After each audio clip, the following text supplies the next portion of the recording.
As escaleiras do IES 12 de outubro están repletas de mulleres escritoras e entre dous nomes propios da literatura galega máis actual atopamos a Espido Freire, que hoxe visitaba o Instituto.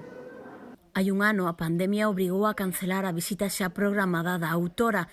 Esta mañá, por fin, os alumnos e alumnas deste instituto recibían encantados co seu último traballo sobre a mesa, o ensaio Tras los pasos de Jane Austen.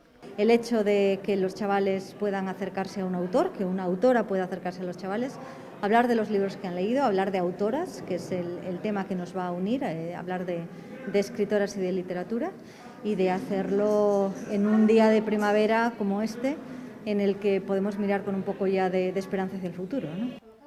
Difícil separar a Espido Freire desa etiqueta de ter sido a autora máis xoven en gañar un premio Planeta, pero desde 1999, ano no que acadaba ese galardón, a súa carreira ten discurrido por diferentes estilos literarios e mesmo pola comunicación, sempre reivindicando o papel da muller. Yo creo que, como diría Jane Austen, es una verdad universalmente reconocida, es decir, no solamente en literatura, donde no es el peor de los escenarios en los que nos encontramos.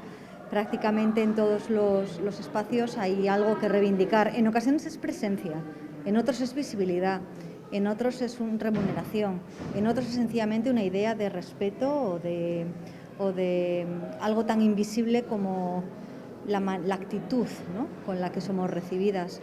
Yo creo que para tener una sociedad más igualitaria debemos continuar caminando hombres y mujeres a una convergencia mayor.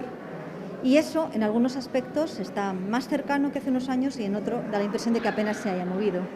Os seus encontros con mozos e mozas son habituais. Con eles, ademais de literatura, tamén fala das etiquetas impostas polas redes sociais, das emocións, de prexuizos.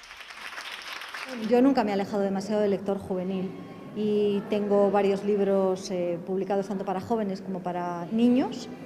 Y no concibo el escribir sin después el tener encuentros escolares con ellos.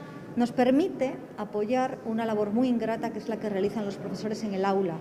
Nos permiten decirles lo mismo que ellos les dicen todos los días, pero desde fuera y con ese principio de autoridad del escritor. Nestas escaleiras, tanto ela como a protagonista do seu ensaio xa teñen o seu espazo.